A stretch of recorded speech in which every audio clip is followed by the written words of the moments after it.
Добрый вечер. Безусловно, мы не смогли решить всех проблем, которые связаны с выполнением Минских договоренностей по урегулированию внутриукраинского кризиса, но я считаю, что эта встреча была очень полезной. Мы в очередной раз посмотрели на всю ситуацию и в сфере безопасности, и в сфере политических реформ, в сфере экономики, гуманитарных проблем. И наши хозяева, наши германские коллеги огласят то понимание, которое у них вырисовалось по итогам наших переговоров. Так, коротко говоря, мы подтвердили приоритетность решения гуманитарных проблем, уделение внимания вопросу о том, чтобы договариваться об условиях освобождения удерживаемых лиц. Это была тема, которую обсуждали президенты Путин и Порошенко, когда президент Украины позвонил президенту России в период пребывания Владимира Владимировича Путина в Китае, и специальные представители по правам человека в контакте находятся по итогам их разговора и пытаются составить какую-то такую дорожную карту решения вопросов относительно освобождения удерживаемых лиц. Безусловно, здесь нужно проводить различия между теми, кто был арестован исключительно за свою профессию, как наш коллега Вышинский, ваш коллега Вышинский был на Украине обвинен в государственной измене, и теми, кто реально подозревается, обвиняется в противоправных действиях. Второе, что мы сегодня обсуждали, это необходимость конкретных шагов по нормализации обстановки в сфере безопасности на Донбассе.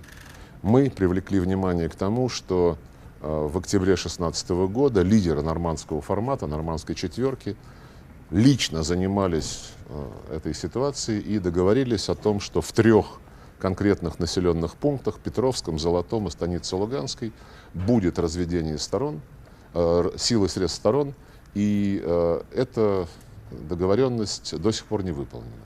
В Петровском и Золотом такие действия были предприняты, однако с тех пор украинские вооруженные силы вернулись в эти так называемые серые зоны. А что касается станицы Луганской, то мы сегодня акцентируем внимание на требования Украины, украинского правительства, начать разведение только в случае 7 дней полной тишины, полного соблюдения прекращения огня. Мы привели сегодня факты, которые говорят о том, что миссия ОБСЕ более 20 раз фиксировала 7 и более дневные периоды полного соблюдения прекращения огня. Несмотря на это, украинская сторона отказывается выполнять договоренности лидеров нормандского формата о разведении сил и средств. И сегодня мы надеемся, наши германские и французские коллеги подтвердят важность выполнения того, о чем лидеры договаривались. И второе, это уже касается политического процесса, прежде всего в том, что имеется в виду относительно выборов и специального статуса Донбасса, как это предусмотрено Минскими договоренностями. Долго был спор о том, что происходит сначала, а что потом. Закон об особом статусе Донбасса или выборы в этой территории Украины.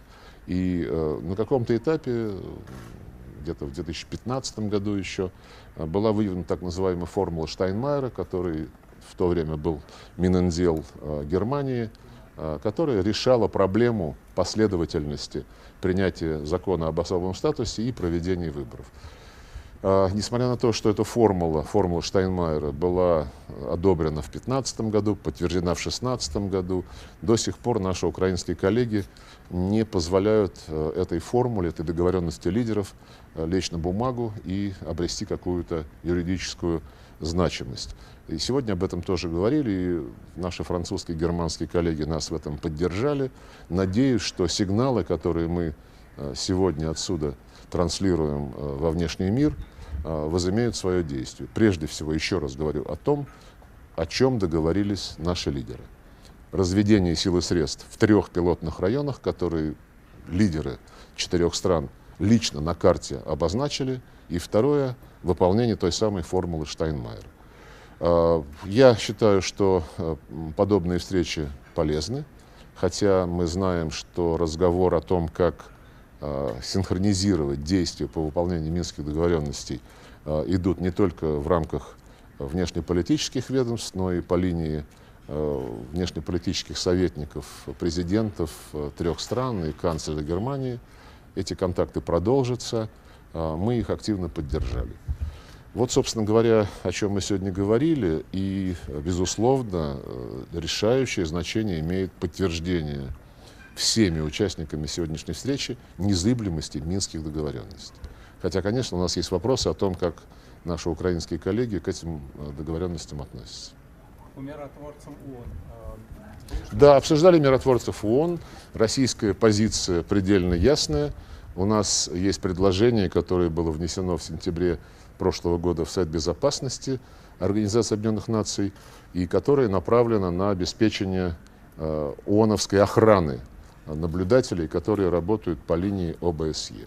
Мы объяснили, что идеи, выдвигаемые и украинскими коллегами, и американскими представителями, о том, чтобы эту миротворческую миссию превратить в некую такую военно-политическую комендатуру, которая возьмет под контроль всю территорию вот этих провозглашенных республик Донецкой и Луганской, и сама уже будет решать, кого избирать и как избирать, что это предложение полностью разрушает Минские договоренности. Мне кажется, французы и немцы эту нашу логику понимают. Украинские коллеги пока настаивают на том, что именно вот такой абсолютно противоречащий Минскому комплексу мер подход будет их устраивать. Мы в очередной раз сказали, у нас есть на столе проект резолюции, который предполагает поддержку со стороны ООН тех действий, которые предпринимает ОБСЕ в развитии и в соответствии с Минскими договоренностями. Если у коллег есть какие-то комментарии к этому проекту резолюции, мы очень просим их представить нам письменно и в какой-то юридической форме. Пока мы ни единого предложения о том, как наш проект резолюции изменить, не получили. Выдвигаются нашими американскими коллегами некие абстрактные идеи, которые не ложатся на бумагу. И когда спецпредставитель Соединенных Штатов Курт Волкер по украинским делам заявляет, что мяч на российской стороне, ну, наверное, он не очень искушен в дипломатии, потому что мяч как раз на стороне тех, кто пытается оспорить нашу концепцию ООНовской миссии в поддержку ОБСЕ, в поддержку Минского комплекса мер. И пока нам не представят конкретные поправки к конкретному тексту резолюции, который мы распространили, мы будем из этого исходить. Все? Сергей Викторович, Спасибо. один вопрос еще. Откуда-то издалека там. Да. Обсуждали ли вы ситуацию на Донбассе в контексте предстоящего чемпионата мира? Нет, не обсуждали. Сразу можете заканчивать. Не обсуждали. Ладно. Спасибо большое. Следующая встреча когда будет, неизвестно.